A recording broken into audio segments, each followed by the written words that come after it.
working. There we go. This meeting is being live streamed. It's been a month. And we're back. Oh, a whole month. Does it feel like a month? Feels longer. Yes, it does. Well, it always feels, I don't know if it feels like a month, but it feels like a long time and a short time. But it feels like it also, a long time, but it went very fast. Lots going on. Given how inept I seems to be at getting things going, it feels like a long time. That's okay. So you've been away, and I've been away, in a manner of speaking. Have you been away? Well, we were. Well, yeah, you did go away for a weekend, right? Yeah, the men's weekend for a weekend, but it was also an interesting weekend because it was trippy in every sense. Yeah. So yeah, that sounds interesting. Well, it is. Maybe you should be talking about it live, but I don't know. But it was very. You can maybe wait a little bit so that, like, to be sure that it's lost in the hour-long conversation. Could be, but there's something very special about having a lot of close male friends who have done a lot of work on themselves and are responsible for the way they communicate and have known each other a long time. It doesn't degenerate into BS. The first night we got together, we'd cooked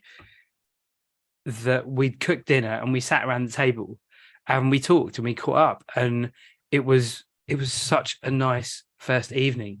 And one of them took a picture of us sitting at the table, and when he posted it on the group, I thought it was a still from a film.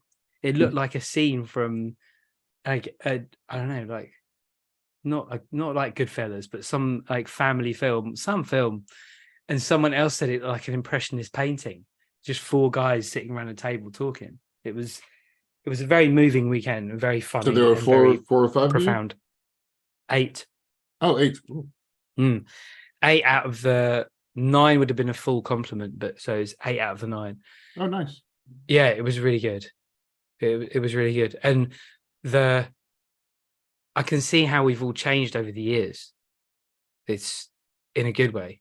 We're all at different stages in our lives, and I noticed I felt a lot more at home with who I am and what I'm about and the stage I'm at in my life. That's great. So it was nice, and that was a weekend.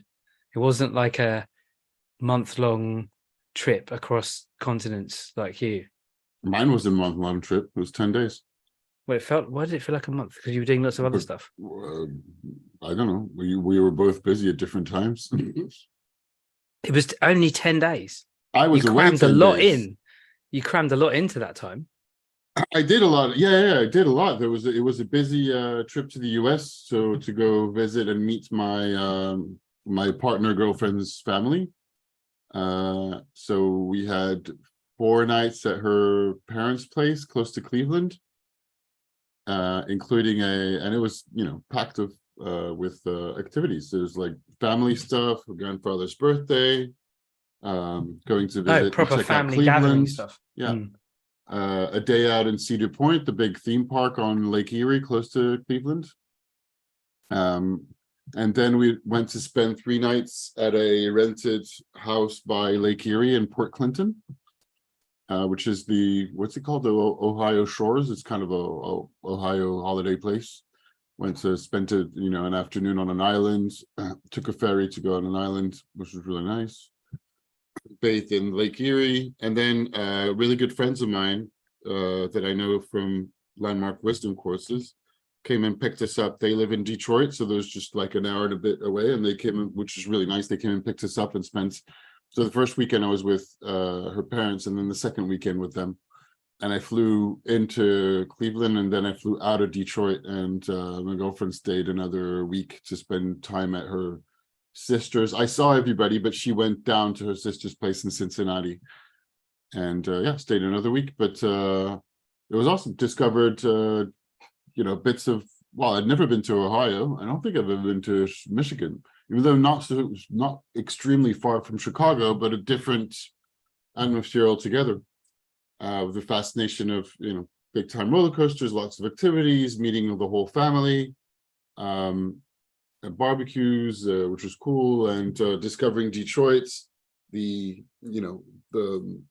rise, fall, and recent renewal, revival of Detroit is quite fascinating, and quite a place to go check out. It was cool. What I find interesting about the US is how distinctive each state is, but also how distinctive cities within each state or across each state are as well. That every place seems to have its own character and approach and feel. Yeah. And I learned what was exotic for me to go in suburban town, Strongsville, where she grew up. Big houses, that's the kind of stuff that you see in the movies with the rooms where from all the teenage stuff in the room. Because it's exotic for me because we moved a lot, and I don't have a place where my parents have all my stuff from when I was a kid or a teenager. That doesn't exist for me. No, I mean, it's not a dramatic or tragic way to grow up, but it's just a little bit different. That's a really interesting point. I'm now, because I'm going to see my parents later today, and I'm thinking, do I have anything? Every time I go over, my mum will try and palm off some thing that I haven't taken onto me. And I don't think there's anything left. I think I've taken it all. Yeah, it happens. Sorted it, taken it. It's interesting you say this.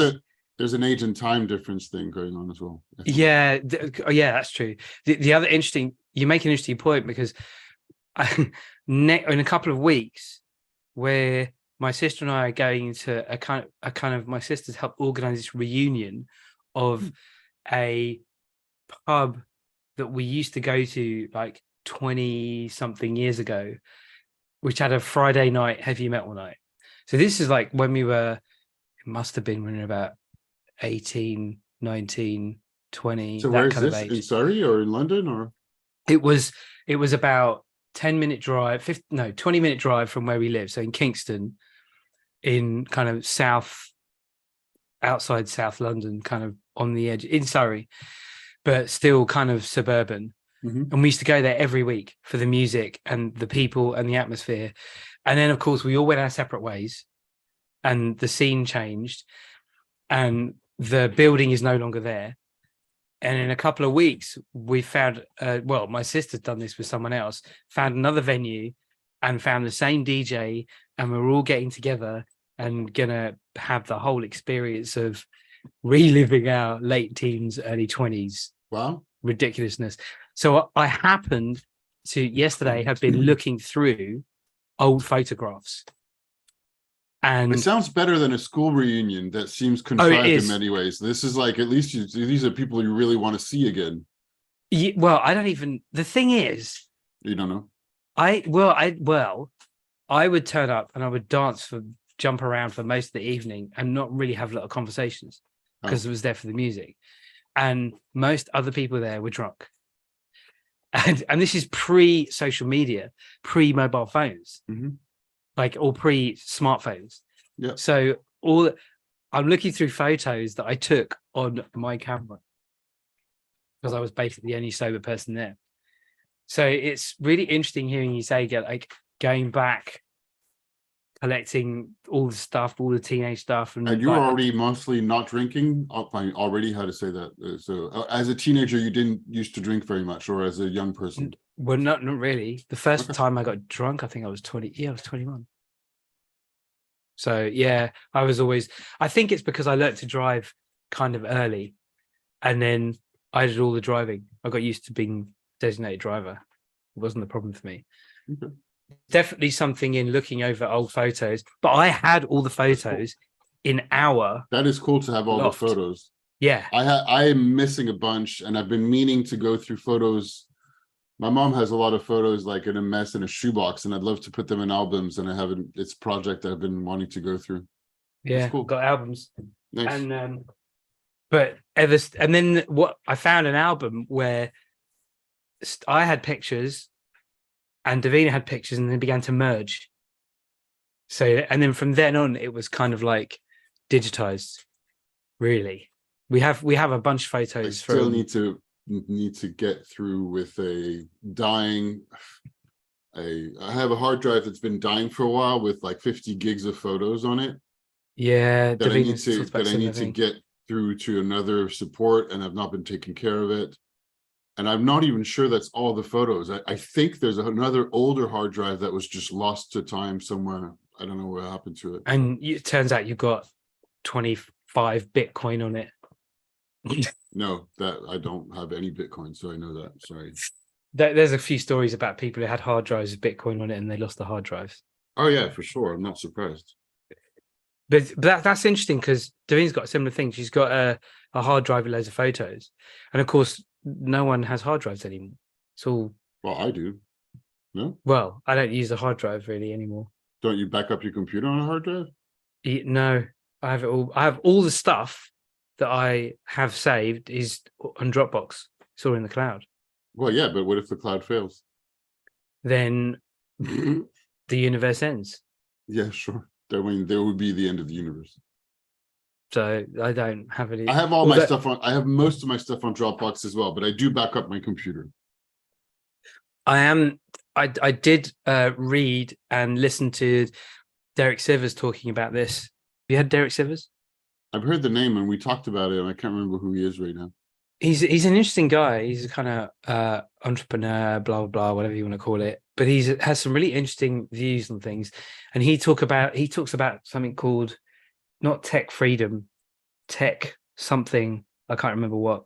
Independence. And he actually talks about having not using things like Dropbox or Google or whatever, and actually setting up your own. It's not that hard to program your own, like set up your own server, have a computer, have it all backed up. I think you talked about that because you were thinking of getting your own server.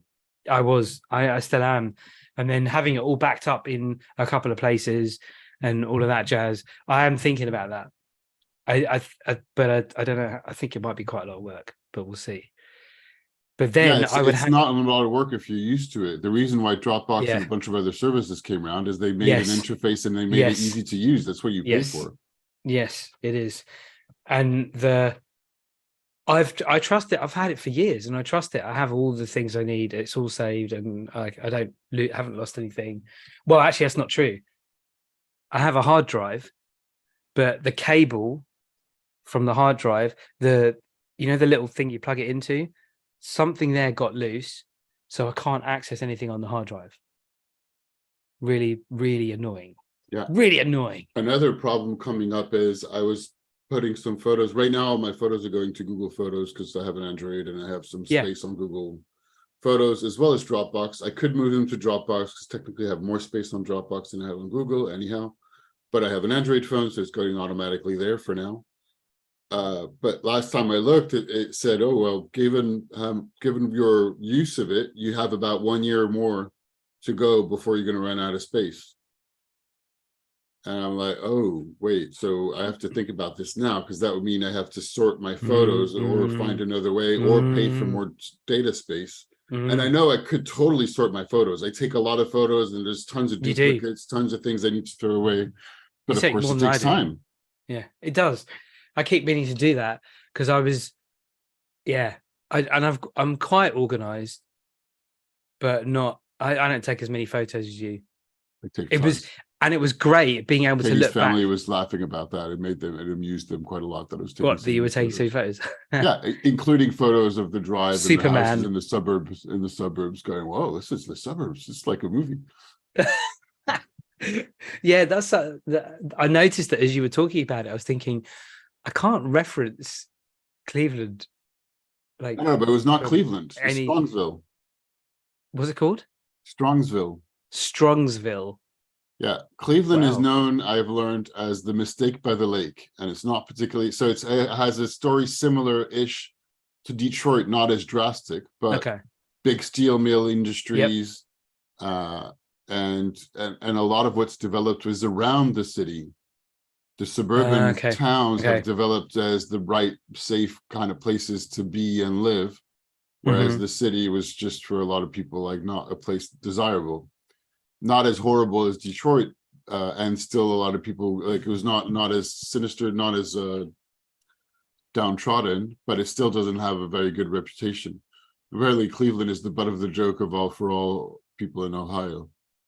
Oh, So, but wow. it's been getting better. But so I've discovered that there's a whole thing on about multiple cities, including Detroit and Cleveland, where the cities that really developed are the suburban cities, towns.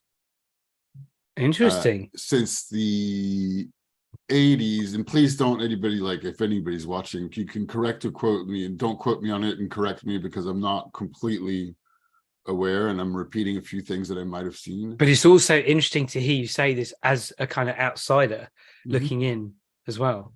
Yeah. My friends in Detroit told me that, so this is like different from Cleveland, but there's something to them, because they're both like super industrial cities that were very popular and very successful and very big in the late 19th century, early 20th century. And then after the industries moved out of the US, had a period of a fall of not working well, or whatever. Isn't that what is referred to sometimes as the Rust Belt? This whole thing it is the Rust Belt. Huge Yes, industry. You're right. It is the Rust Belt. Moved out, now the Rust Belt. So this is the whole thing about one of the conversations, actually, this is related, I promise.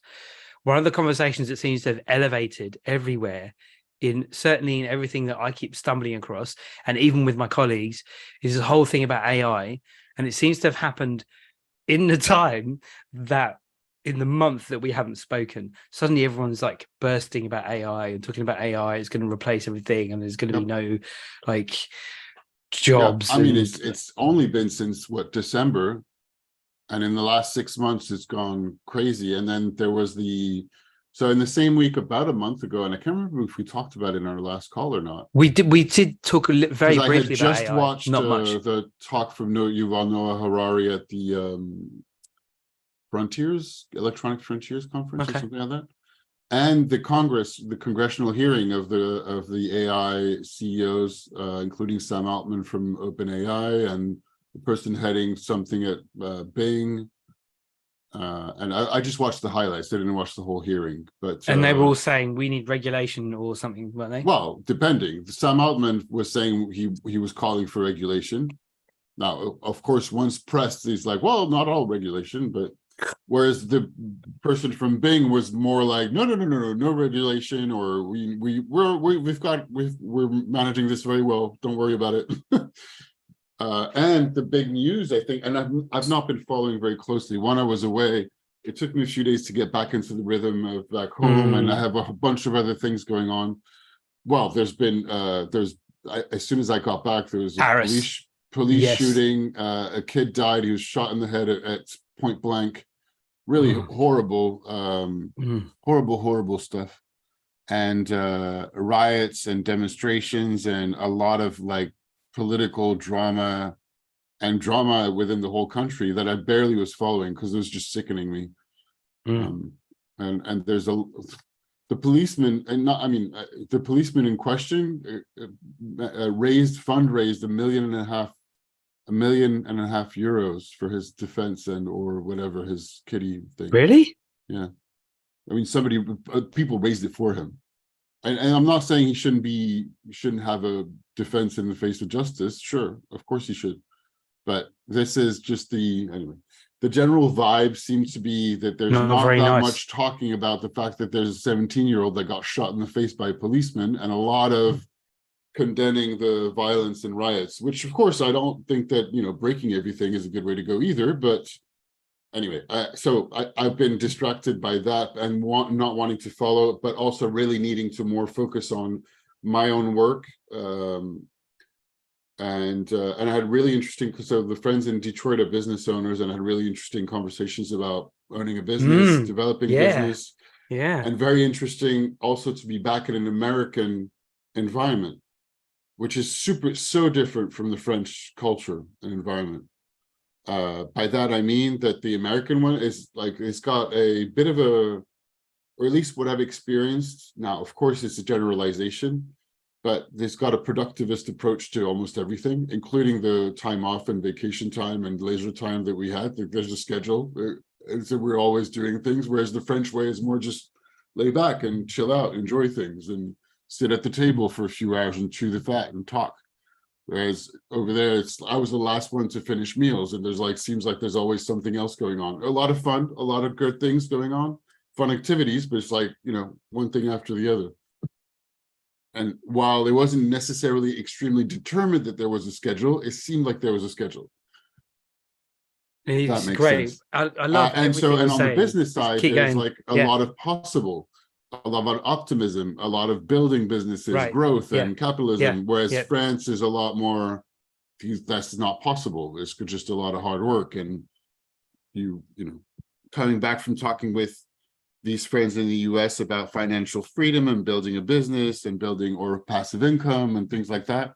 And in France, they'll talk to friends who are like, no, that's not possible. What are you talking about? I mean, they wouldn't say it like that. No, but But they're they would thinking say it's the thinking forming is a that, whole well, no, I context. mean, buying a company is impossible. It's a big problem. Being a company owner is just a lot of time and a lot of taxes and a lot of. What do your friends that you said they're business owners? What can you say what it is they do? Or are they making a product, or are they? Yeah, so it's the main business they have is in Texas. Mm-hmm. And one of them has, but the other one works in it as well. But it's a it's just sorry, I don't know. I mean, it's not very complicated. It's a storage container rental business. There you go. That's what it is. Okay. So the container that go on the back of trucks. Yeah. They rent those out for businesses to store stuff. Just to store it, not move it. Yeah, they move them if necessary, but not that much. They have a couple of drivers, but the main heart of it, and they also rent them out as a temporary office. Wow. Like for a construction site office, if I understand the use, because I was just looking at the website. We didn't really talk about that in detail. Okay. But yeah. Wow. But we first talked about the idea, and I still have to define all this. And I realized that I talked with them 5 years ago about stuff like that. What I mean by that is financial freedom. Mm-hmm. And of course, the first notion, I mean, I say, of course, you will get, of course. It's like, it depends, what do you want? What does that mean to you? It's like for you to define what that means and what kind of lifestyle things, means are you interested in having. And he talks about the way he looks at money and finances and is as having things work in your life. And we live in a capitalistic society, so if you do have money, then you have an easier life and you can look after yourself and others and people that you love, and in addition to that, also do fun and cool things. So that's his, which is anyway, I was like, I looked at what financial freedom means for me and started making plans 5 years ago. And then shortly thereafter was laid off, and I completely went in another direction. Not another direction, but then I was freelancing, and then I moved, and then those initial plans, while I had prepared a bunch of stuff, and then, I don't know, time flew, COVID, whatever. 5 years later, I'm like, I don't have any plan. I'm not in a really good situation financially and professionally, and wondering and thinking about whether. So on one hand, I know that I overthink things, daydream, and wonder, and I need to kind of put that to the side to just do the work that I need to do that I know to do as a consultant in strategy, and I have a lot of experience, and I enjoy when I work with clients and teaching and etc. So there's work to do right now, and there's a part of me that's thinking, like, is it time that I want to focus or pivot in such a way, do something else professionally, basically.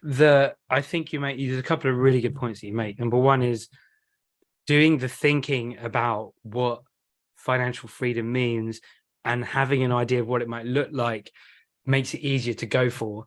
And that's kind of difficult thinking to do, I think. It is, and particularly, I'm very much on everything's possible. So there's a lot of different options, and I get lost, and it's my thing. I daydream, I change. And then also, the other thing is, told me that I don't remember that, because they know me a bit, and they're like, you don't remember that you tend to change things when you're bored. So do you really need to change or not? I mean, and that's because I can be, well, the second thing is you are amazing with ideas. Like it's, and we both say this. I say this recently because I reconnected with this whole experience of, I think things and ideas and I follow a train of thought and it goes somewhere and it's obvious to me. Yeah. And everyone else around me is like, what are you on? Yeah. I'm like, it's just this. And I still have to this day super hard time with. for so long and for a lot of the time, I feel like a complete weirdo, sometimes a fraud, sometimes why would anyone even take me seriously, blah blah blah blah. I have a lot, some of that going on. But the other side of it is, and I think it really applies to you, is that it is a skill, a talent, it's something valuable that, because other times the flip side is people listen to me, and especially in teaching and around teaching, they really listen to what I have to say and they listen and go, how did you come up with that? How did you, I can't believe you just said that. I'm like, well, it's obvious, isn't it? Yeah. And there's definitely something in that for both of us about that kind of coming up with ideas and creativity that is valuable. The ultimate question is, how do you turn it into something that fulfills what you see, where you see life going? Now, I think the stakes are higher now because you're in a relationship, you're beginning to create a future and look at everything together. You're like, okay, exactly. So I need to sort myself out. We'd sort ourselves out. Otherwise, everything is a complete absolutely what I'm thinking. And I'm familiar with that conversation. Yeah. But you can totally do it. I think you're awesome at like the idea thing. I'm also awesome at people thing. You are. Things. You are. And that's where after these conversations, I was thinking. So it's I already have technically I have a business right now. It's not that I would, but the creating a new business or thinking about it anyway is in the idea that right now my business is directly like dependent on the amount of hours that I spend on it. Yeah. And so, which has been what I wanted so far, right? Mm-hmm. But it doesn't have the opportunity to grow beyond me or operate without me. Yes, you can't scale it. And we had multiple conversations with these friends about, he was like, I really looked at the kind of business I wanted to get into. And he wanted to get into a business that wouldn't be where it wouldn't be too difficult to do better than competitors, that there's not too many competitors, that they're kind of old and dusty, that it doesn't take too many people. It's valuable as a service and generates profit, while being, I mean, this is my interpretation. It didn't say this last part specifically, but sturdy, like it's their containers. It's needed, it's gonna be there. See, that's super interesting. Things like I remember, I started thinking, well, I should think about other areas that I would. He's what he recommended, like, he was like, marketing, research, so research areas that are probably. He was like, well, it depends what you want, but he said I put a lot of work into researching an area that would be something that generates good business without needing to put too much more than others. And it reminded me at the moment that right now, as a consultant and as a freelancer, there's a lot of freelancers looking for work because the market is really difficult. Yep. I have a lot of competition at my level. Yeah. Of a lot of smart people offering very similar things. Yeah. So there's a high competition market. And I'm like, well, actually, maybe I should move to another kind of market. And so there's a few different thoughts. Maybe moving to another market where there's less competition with something else. And also something that can scale into a brand, a business that doesn't necessarily need me, that I could take a step back and empower others, manage a CEO or management team. So that's where the people skills come back. I'm actually good at coaching. I'm good at supporting people. And that's where I'm like, actually, that would be probably my strength, maybe as a business owner. Now, I have no idea where to start. I also have a bunch of contradictions. Of course, because I'm both American and French. I want to live in France, but I don't want to do business in a French environment. So I'm kind of like I spent a little bit of time splitting my time between actions, contacts, work that needs to be done, paper that needs to be graded because I got the actual work that I need to do right now, and some time kind of just blue sky researching areas. I'm looking at what are the businesses between your France friend, and the US, and when he had this, so this idea of containers and stuff, was he thinking from? We've talked about one thing to know We've is talked that about he all bought of the that business stuff. from his father. Okay, so it wasn't based on like looking at what his strengths are, looking at what he's interested in, looking at where his talent is. Was there some of that in there, or was it purely I'm looking for an idea and I want to do this? It seemed to be quite rationally looking at what was good business that would not take too much of his time eventually, and that he could place other people to manage it. Okay. Because that's what I understood, but I'm speaking for him again, might be wrong, so we'd have to. But it's still valuable to look at it from through your own lens anyway. Sure. Yeah. So because I'm and he doesn't usually like to give advice, but the only one piece of advice he gave me was like to research the business, and told me about how he researched and looked at this particular business. Now, I also take that with a little bit of a pinch of salt, not in that I'm not listening to him, but he still bought it from his father. I think he's like he said he had to buy full price, but still it's different if you buy something from your father than if you just research randomly containers. Yeah, and I exactly that's I wondered how he got to containers, but I think there's an opportunity. This is useful for me, by the way, because I think there's an opportunity to combine this idea of everything you just said about finding something that's needed, that's wanted, that's sturdy, that's where the competition isn't so fierce, or whatever it is, and combining that with looking at all the stuff we know about ourselves, like what I'm good at, what I provide, what I can do, blah blah blah. I think there's something there. There is. Yeah, and all of a sudden there's the whole world that opened up, and now I get excited about whole worlds that is not the same as communications, or everybody talking about the latest hot thing with AI, or the new Facebook Meta Threads social networking thing, or the latest outrage and complete ridiculousness of Elon Musk is going to fight Mark Zuckerberg in a cage, and you're like, what's oh my God. I'm telling you, the simulation is broken. It's so ridiculous. When I heard about that, it was the people that said that. And those, oh my God, the simulation is broken. And this is my other big problem is I'm no longer interested in talking about, and I'm probably spending too much time on LinkedIn. And I'd love to hear about you posting a lot, but I'm not interested. I have less than, and I've said this before, less and less interested in talking about the things that are hot at the moment, like those topics, or going on about brands again. Although I am interested, and I might have an opportunity to teach a new course in another university, so it's still early days, so I don't really want to go give the details just yet. But what I read is the short blurb on the website and the conversation, and them saying that I would need to research and read more and understand more. That gets my interest all of a sudden immediately. Just even if it's still brands, and there's a whole other trend that I was talking about with my brother, and that I'm not really into, I don't get, or I'm too old, I don't get it, which is LinkedIn seems to have moved a lot, and you do it too, I think, but to a thing where we're talking about work, to there's so much people talking about their emotional angst, mental health issues, personal things, selfies at wherever they are, and I'm like, what are we talking about here anymore? Like, it's just, do I need to also share my emotional angst with you guys? Like, I thought we were talking about work stuff here.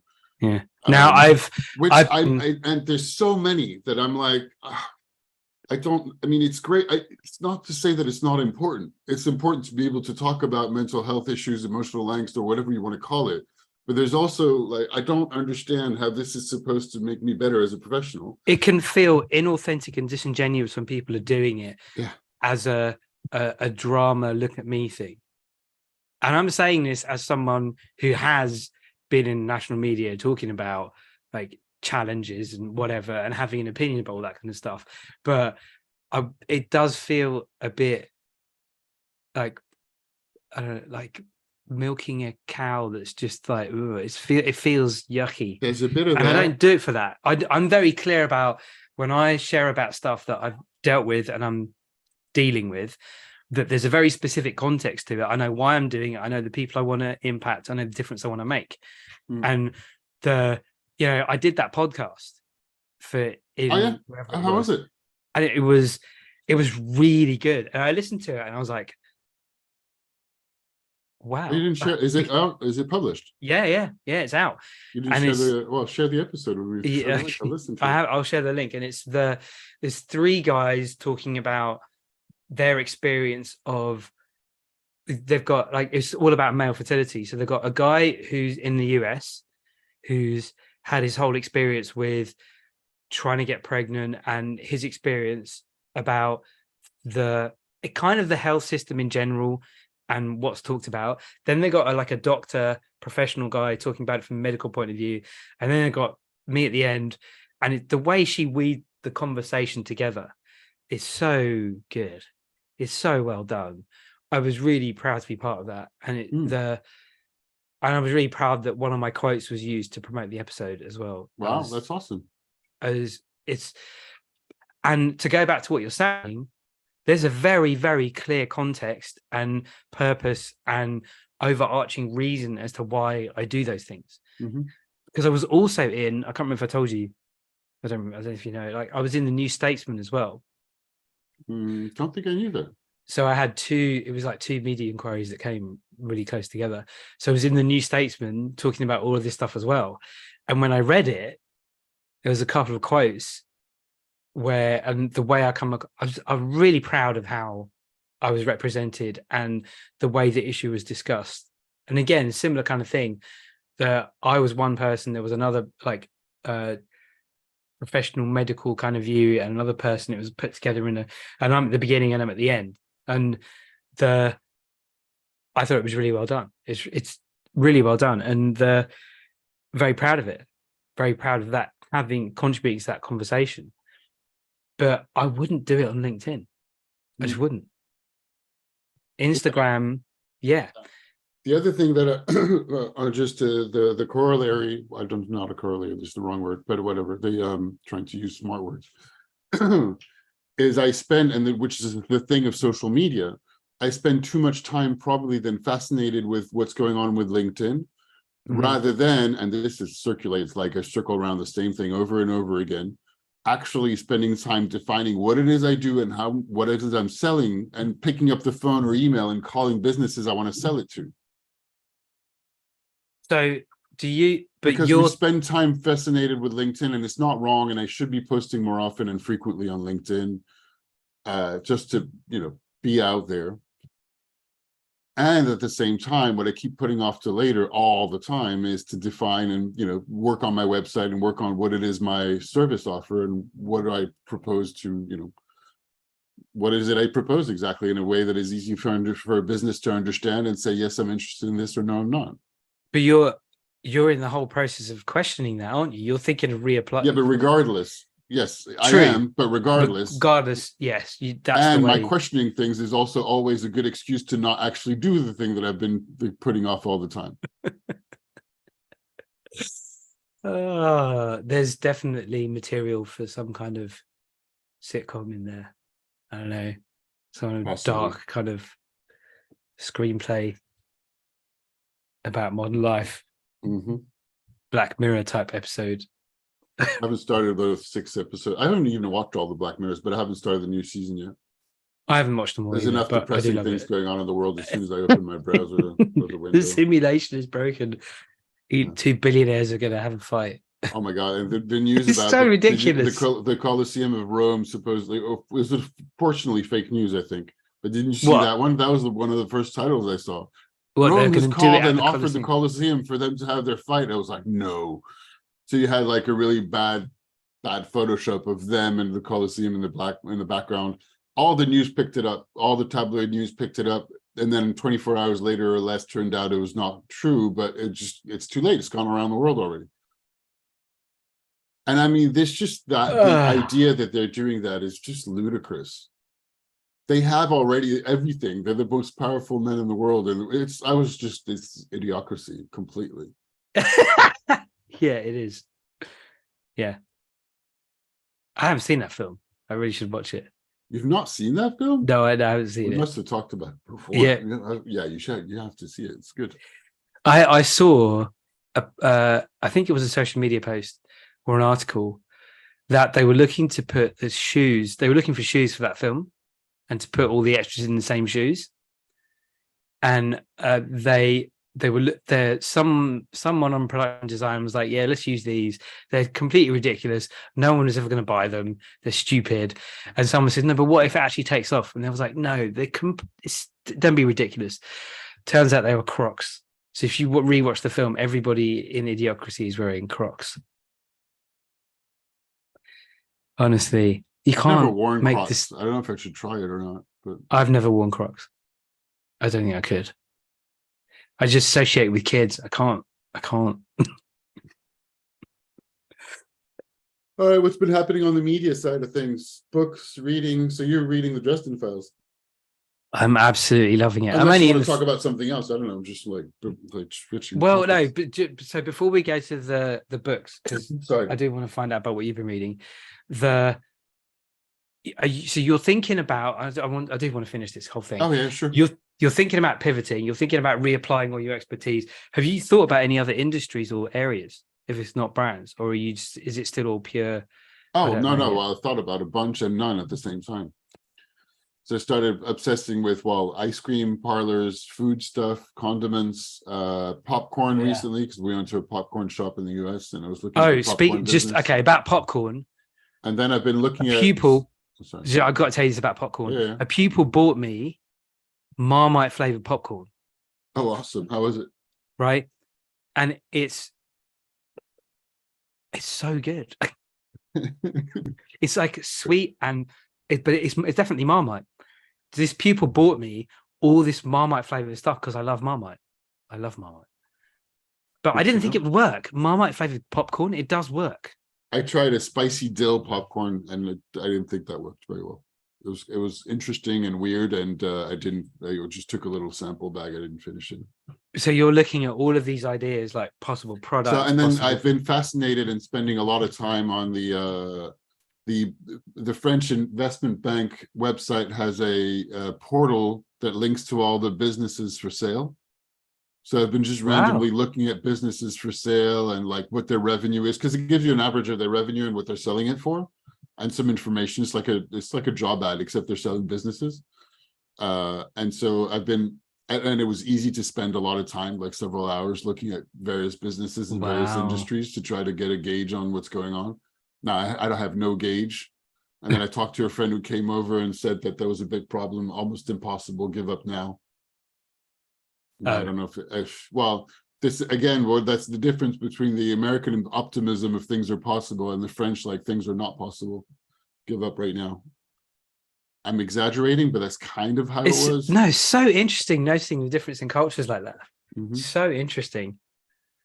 Yeah, and being able to take a view on the handing over and selling of businesses is a massive problem in France that the government is trying to figure out how to improve. Because it seems like business owners, I think the way I understood it, and I have not looked into whether this is true or how it works or what, it seems like a little bit like if you own an apartment and you put in your whole life into it and you overestimate the importance this has, a business owner is going to, have spent his whole life and doesn't really want to let it go, and or overblows the importance or the price they want to sell it for. And apparently there's a lot of the handing over of businesses that just eventually just doesn't happen or has a lot of problems because they don't want to sell it for a fair price. They've got too much personal issue into it. Don't let it go. And there's a lot that just end up dying there. Now, I'm like, there's got to be some businesses that are sold, and there's tens of thousands on that portal. So I'm like, some of them must be gold. Yeah, and actually, the first idea in the first place which was not even an idea, to buy a business. I don't know. I have no means to buy a business, but whether to put a project together to raise money to buy a business or create a new one, I hadn't thought that there was an opportunity, there was a possibility to buy an existing business. So I was like, well, it's kind of interesting idea. Let's have a look at what's going on. So I looked at, and otherwise I've looked at some random kind of general information about, I was also thinking, okay, what can I use, knowing that I like both working in English but also living in France. So is there, and I have both passports, American and French. So maybe there's some kind of something to do between the two countries. Oh, What's I happening see. there? Yeah, in that kind of weird niche gap. Yeah. Could And be. then I spend time writing lists about what is it I want, and I'm not finished with it. What am I good at? What am I experienced in? What do I want? Like, which I guess is starting to answer the question of what does financial freedom mean to me?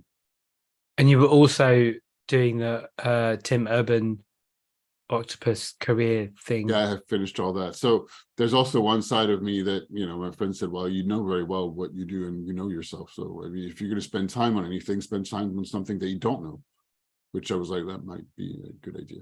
He's like, what don't you know about creating a business? And I was like, well, I guess the accountancy, like the numbers from a quite detailed perspective, is like, yeah, of course I know you. That's what I was going to say. So rather than listing things you already know about yourself, why don't you go and watch YouTube videos about building a really detailed projection revenue thing for The the business business? plan, so that you could persuade somebody to give you a bunch of There's money. a whole side of the business plan that I know what to do very well, from the marketing, creation of the brand, the selling, the pitching, that I know very well to do. The thing I don't know how to do is to do a specific, like the Excel spreadsheet of all the sales and projections. I've got the general gist of it, but not the detail. So anyway, Wow, it was another interesting, like, yeah, spend time on something you don't know rather than things that you know. I'm like, oh, maybe. that's a cool idea. And one side of me was like, what if I take the summer to build a business plan? But then I need to figure out what that is for quickly, where and what, if I want to write it over the summer. It's already mid-July.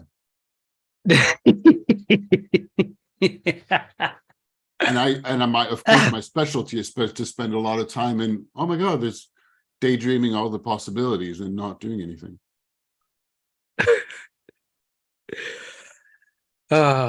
Yes. Okay. We'll have to. So I think. unfortunately, I don't have anything as decisive as I would have liked for, like, where am I going with this? I don't know.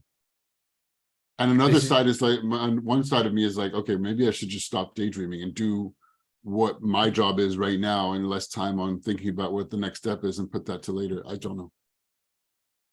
Yeah. I have found that posting on LinkedIn. So I wrote 7 posts, and then I tried to keep 7 ahead, and it's gone down. It's gone down to like 2, gone up to 4. So I always had something to post, and it's become normal. So I post every day, and I've noticed that the way I'm writing, it's that classic thing of when you do it a lot, things start to change. I look at the posts have become more, they've has different kind of structure, and the more I've done it, the more I get confident in being able to produce something that's, I think, is interesting to me. Now, I wouldn't have sustained it if I didn't have stuff to say. I'm writing about teaching, teachers, the world of teaching, managing time, all of that kind of stuff. But why do you post ultimately? Ultimately, I mean, why do you post? I don't know what ultimately means or whatever, but yeah, no, I'm posting because I've got a lead magnet. I've got like a PDF of like 3 ways to whatever. a lead magnet. Yeah. So like a free downloadable PDF Oh, that you can get an email address for and all that kind of stuff. So I've got to build an email list. So I've got one of okay. those. I've also got I recorded I actually did a So paid. what do you mean? So just to be clear, you got one of those, as in one of the reasons you post is to lead people to that email thing so that they sign up Yeah, to a newsletter. yeah, or not Okay, a got it. newsletter.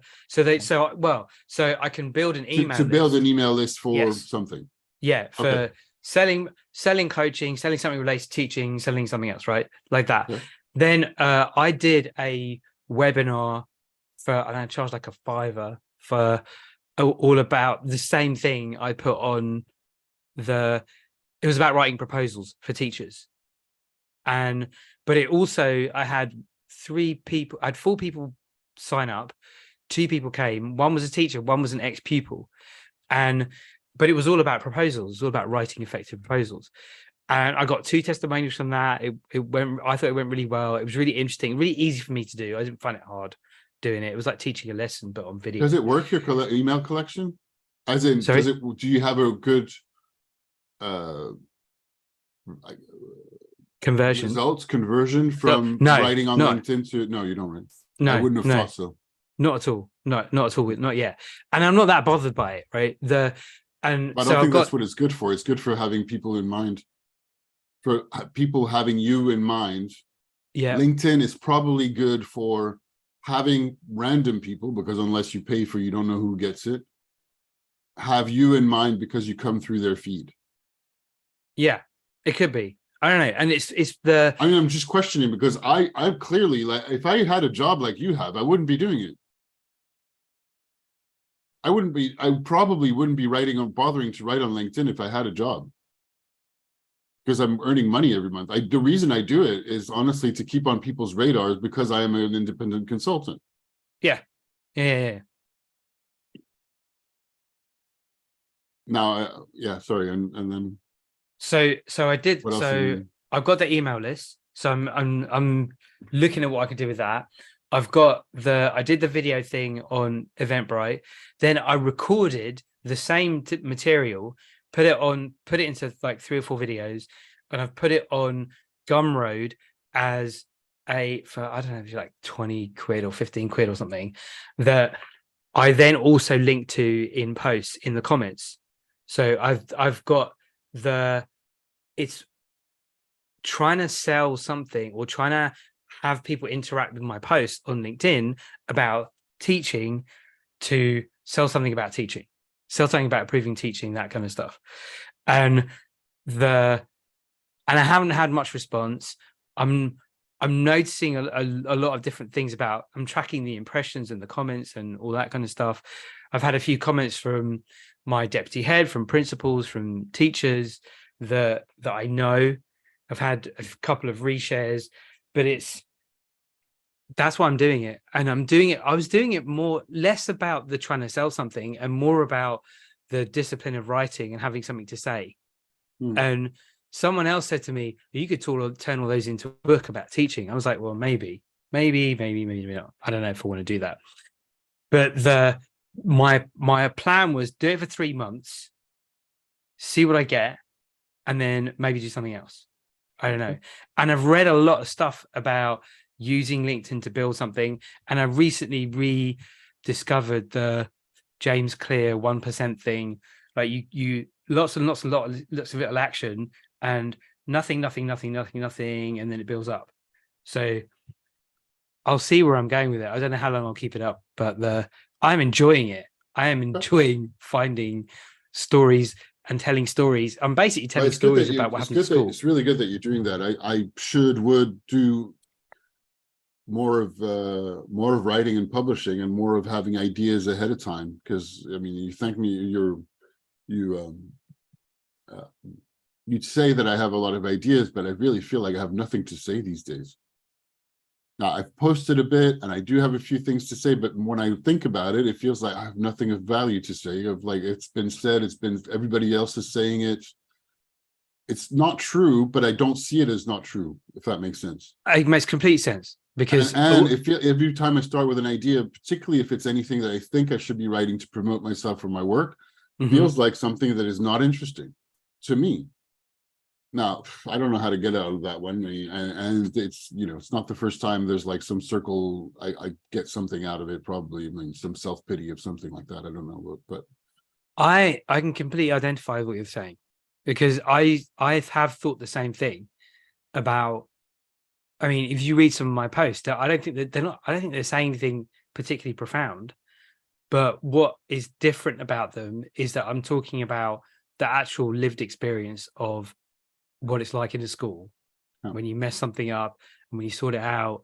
And I wrote one post, the first post I wrote, which has the most number of impressions and probably the biggest amount of engagement, is being in a meeting and shutting up and listening. Mm. And how often people don't do that. They're like, I literally sit in a meeting at school and people are there. I've seen them. They're not listening to what's going on. They're responding to an email that they've got. Mm-hmm. I'm like, that's, to me, kind of rude, because one of the most useful things, and it's not massively profound, but I think that the little spin and context of being in school and doing that makes it easy for me to write, and I think interesting for me to reflect on. So that's how I found it. Thank you. By the way, because I like using crutches and things, supports and topics to talk about, I was thinking, okay, well, maybe I'll share one of this video or one of them to talk about our calls.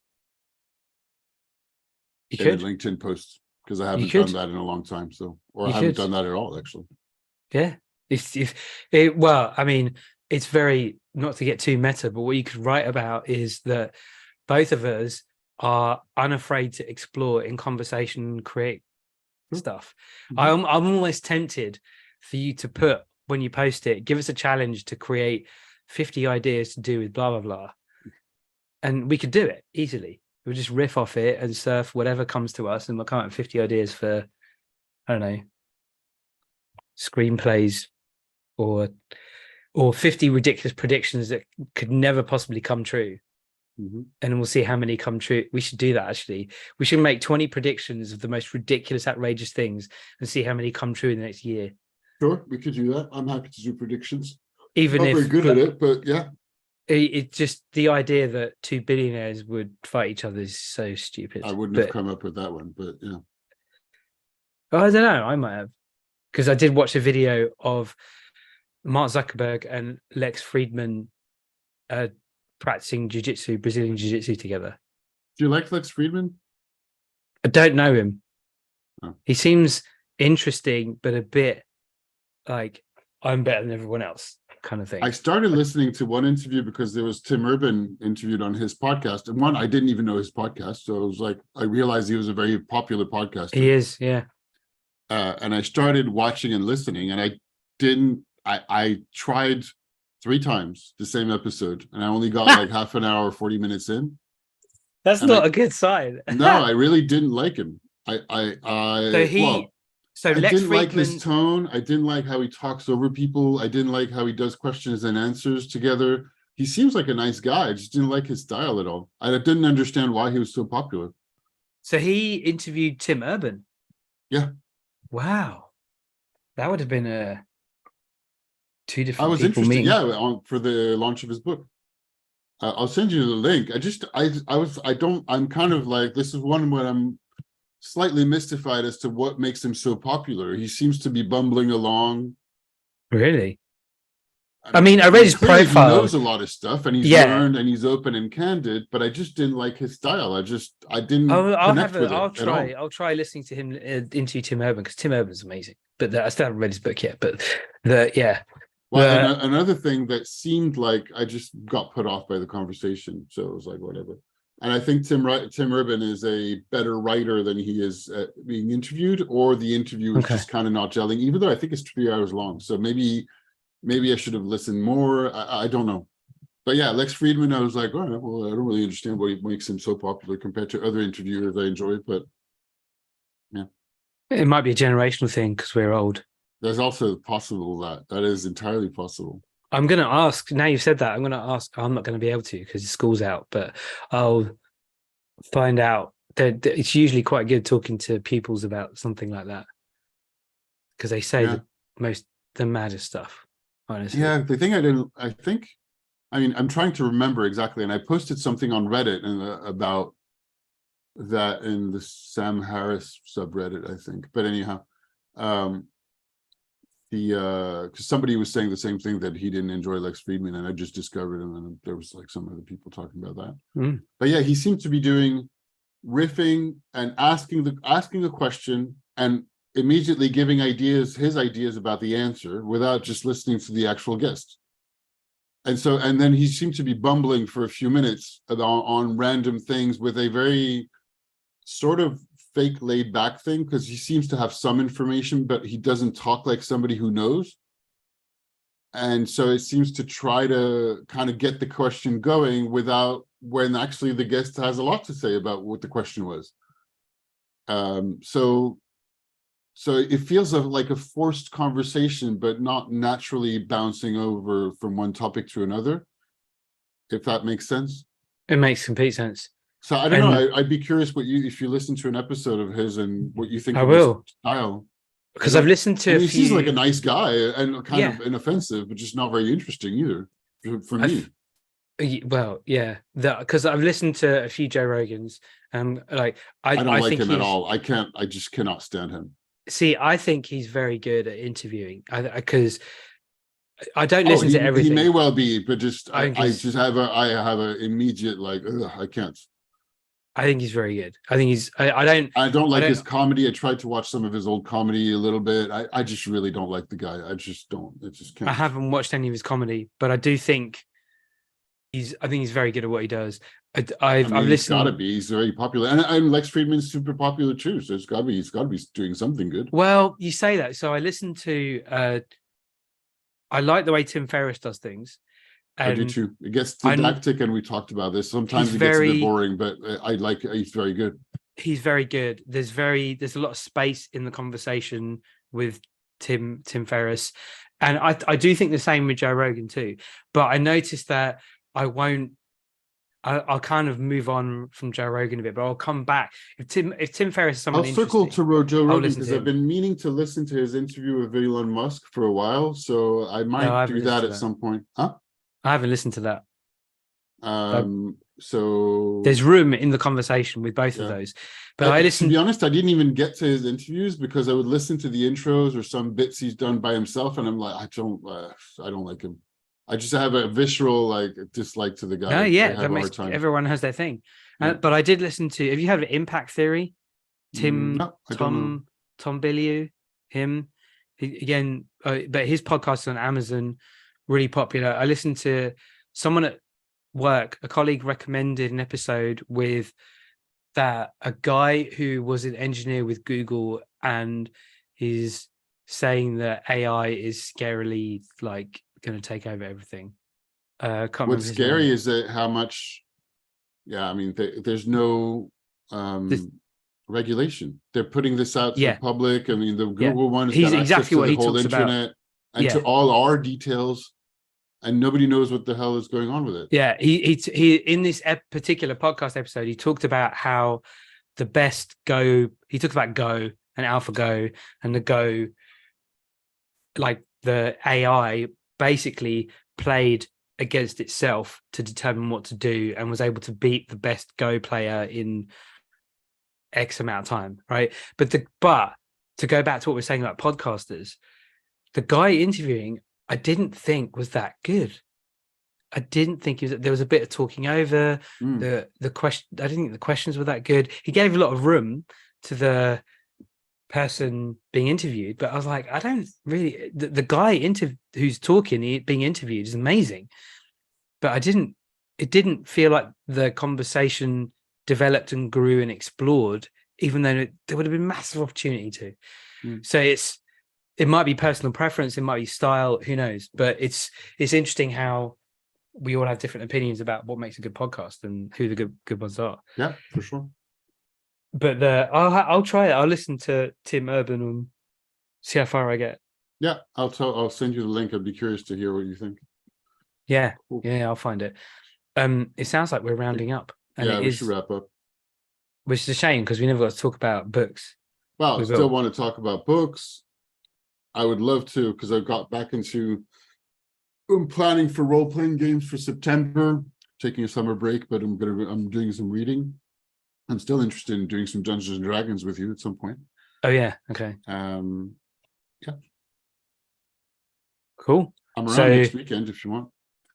Yeah, well, we'll work out when our next conversation is going to be, but we'll focus more on reading books, and I don't know, D&D maybe. Yeah, or whatever, something else, doesn't matter. Yeah, well, who knows where it'll go?